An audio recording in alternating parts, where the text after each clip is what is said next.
Revolusi industri pertama atau yang kita kenal dengan revolusi industri 1.0 dimulai pada abad ke-18 di Inggris pada saat James Watt menemukan mesin uap.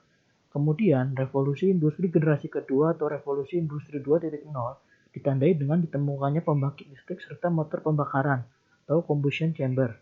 Penemuan ini mendorong kemunculan kendaraan bermotor, telepon, pesawat terbang, dan lainnya yang secara signifikan mengubah wajah dunia serta membentuk aktivitas kehidupan manusia yang lebih modern. Pada era inilah, model manajemen produksi lain mulai diterapkan yang memicu produktivitas luar biasa.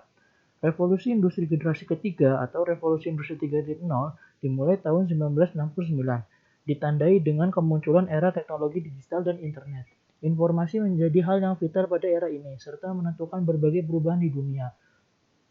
Sehingga sampailah pada saat ini kita menyambut revolusi industri 4.0. Konsep revolusi industri 4.0 pertama kali diperkenalkan pada pameran industri Hannover Messe di kota Hannover, Jerman di tahun 2011.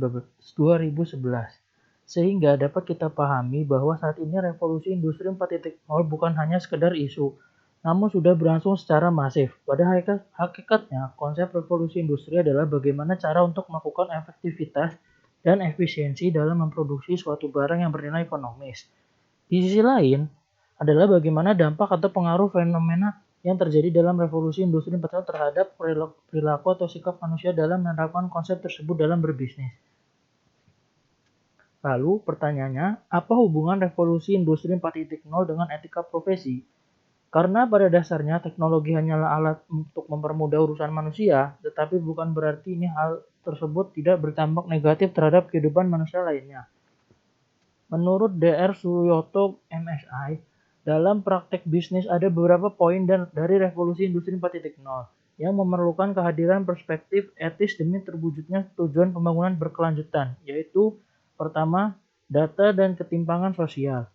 Internet dan segala hal yang ada di dalamnya telah menghubungkan seluruh wilayah dunia secara nyata, memudahkan dan membuat kehidupan secara efisien. Hampir seluruh aktivitas manusia terhubung satu dengan yang lainnya, dimanapun dan untuk keperluan apapun. Internet menjadi bagian kehidupan manusia sehari-hari. Namun, terdapat ancaman ketimpangan sosial dan moral hazard dalam partisipasi data. Kedua, robotik, artificial intelligence, dan pengangguran. Terjadinya disrupsi dalam kehadiran revolusi industri 4.0 pertama dari sisi pebisnis, ada pergeseran dalam perusahaan-perusahaan konvensional dengan perusahaan pendatang baru yang berbasis pada teknologi berbasis IT. Seperti contohnya perusahaan transportasi konvensional seperti taksi dengan perusahaan penyedia jasa transportasi berbasis sistem aplikasi seperti Gojek atau Grab.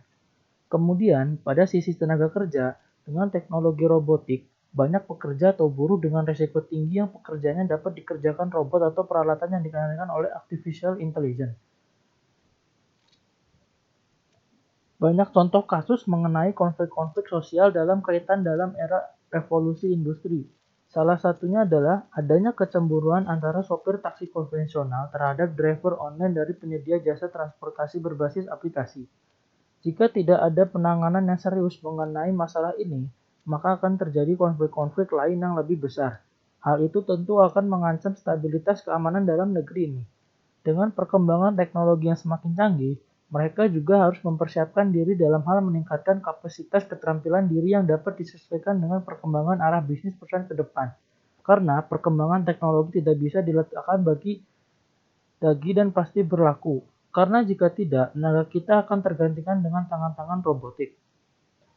Secara etis, sikap kita dalam menghadapi perkembangan dalam dunia bisnis, khususnya di era revolusi industri 4.0 ini, adalah menghindari sikap egoisme yang hanya memikirkan keuntungan pribadi dan golongan saja, tetapi harus mengedepankan kepentingan orang banyak dan dampak sosial yang ditimbulkan untuk menghindari adanya gap atau kesenjangan di masyarakat terkait dengan pemenuhan kebutuhan ekonomi. Tentu saja dengan dorongan pemerintah sebagai regulator untuk lebih tegas dalam mengawasi kebijakan-kebijakan yang telah dibuat agar tercipta rasa keadilan bagi semua kalangan.